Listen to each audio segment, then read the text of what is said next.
If you think we're going to back down, we won't. Clark Corporation is continuing to challenge the lawsuit we have against them by spreading rumors. Looks like the media's already picked sides. Our company has even more substantial evidence against them. I send this message to Ethan Clark and Clark Industries. We will not drop our lawsuit against you. So they're not dropping the lawsuit? What evidence is he even talking about? I'll find out. We know their case is on shaky ground. Trust me, Ethan, we're going to win this case. We have this in control. I'll take your leave now. Good night. Once Olivia was back home, she couldn't get the thought out of her head. Why did William Price sound exactly like David Abbott? Olivia looked at a picture of William Price. Could she be looking at David Abbott, the man who knew who her parents were? Mommy, you're late. It's bedtime. Sorry, my love. Mommy's had a long day. Come here. Let's tuck you into bed. Mwah. Good night, Mommy. Good night, Mommy. Don't let the bed bugs bite. You've reached Jessica. What do you need? Jess, I need all of the information you can find on William Price. William Price? The president of the Price Corporation? Well, the first thing you should know is that he's rich. I don't even need to search his name to know that.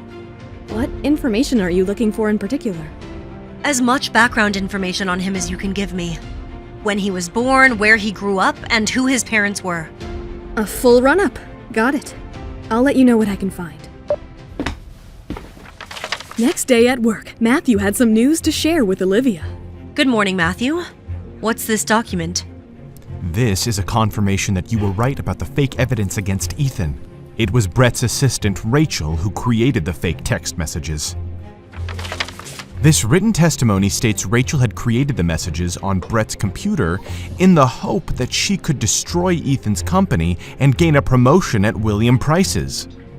So William Price asked her to create the fake evidence. Now that I'm not sure about. Rachel wouldn't give the reason why she created the texts, even after I told her she could go to prison for fraud. Well, I'm sure someone had to tell her to create these messages. She didn't come up with this idea on her own. And I won't be surprised if Price would bribe someone to create false evidence. Have you ever worked with William Price before? No, because I don't work with crooks. I'm sorry if that sounds harsh, but I believe William Price is one of the most corrupt men in New York City. He presents himself as a stand-up businessman, but I don't have a good feeling about him. Is it because he's bringing a fraudulent lawsuit against one of your clients? I just have my doubts that he conducts his business in an ethical way. I'll see what else I can find about him. I'm heading out for lunch with Hannah. All right. See you later. Liv, you haven't touched your food. Is everything okay? This lawsuit is taking a toll on you, isn't it? No, it's not that.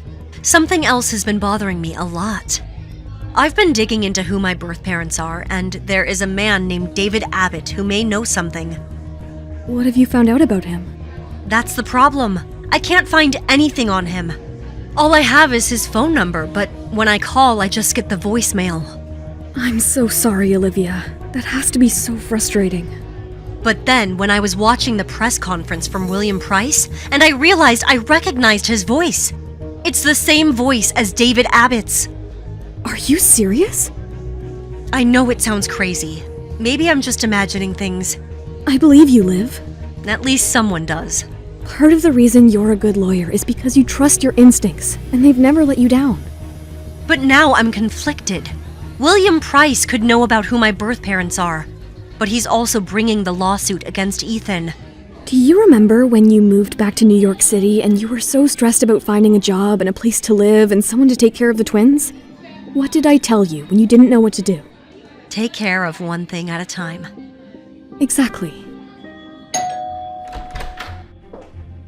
Mrs. Clark, you look ravishing, as usual. Oh, stop it. I forgot how tacky this place was. I mean, look at the furniture.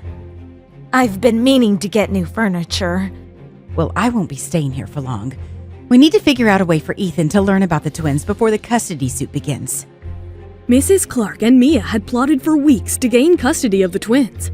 Revealing the existence of the twins was the last step in their plan. Can't we just tell Ethan and get done with it? Of course not. If we tell Ethan the twins exist, he'll know we've known about them and will feel betrayed by us. So we need Ethan to discover the twins on his own. Exactly. Now you get it. Of course, Olivia has kept the twins extremely close to her ever since you kidnapped them from daycare.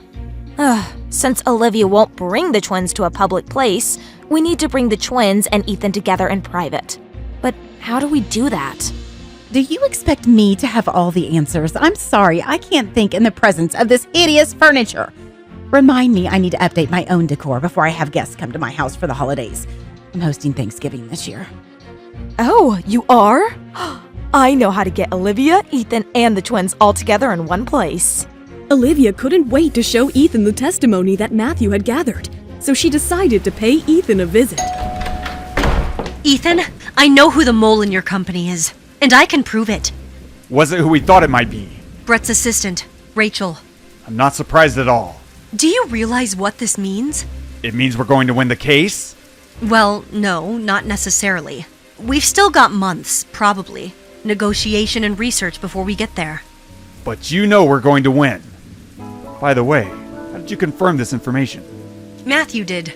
It was pretty impressive, actually. He got opposing counsel to confirm it. Of course, Matthew. I shouldn't be surprised.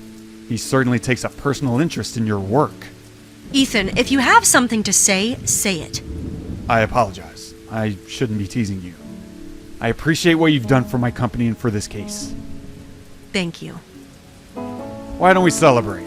I'm sure I have something appropriate for us here if you don't mind a toast. And you can take off your coat. It's not raining inside the house. Olivia's heart felt like it was burning in her chest. Part of her wanted to lean across the counter and give Ethan the tightest hug, but another part wanted to throw the champagne in his face and ask why did he betray her. Do you want to take the call? Later.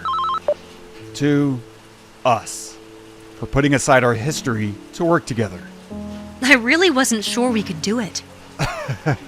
I thought you were going to hit me the first day we met. Right. Well, it's getting late. Of course. Please, go ahead and take the call. The call is nothing important, but I got an alert. Severe weather alert. Oh dear, this can't be happening. I absolutely cannot spend the night in Ethan's penthouse. I'm sure it's nothing. No, it's definitely something. I can't let you go out in this weather. You should stay here. I can't leave them. I will make a phone call. There's a guest room on the left. I should give you some privacy. Hello, Mrs. Clark. Listen, I've been trying to call Ethan, but he won't answer. I need you to go to Ethan's tonight. Tonight? But there's a weather alert. It's too dangerous outside. I don't think you're a little kid who is afraid of bad weather. I want you to go and check on him. But why do I need to go? You're asking too many questions, Mia. But Mrs. Clark... Agent Green, is everything okay at home? Yes, Miss Smith. The twins are secure, and Sally is here. Olivia, I don't think I can get home tonight. The subways are shutting down and everywhere is flooded, so I'll stay here. I'm afraid I can't get home either. Can you two stay there? With the kids? Of course, we understand. But where will you be staying? I'll figure something out.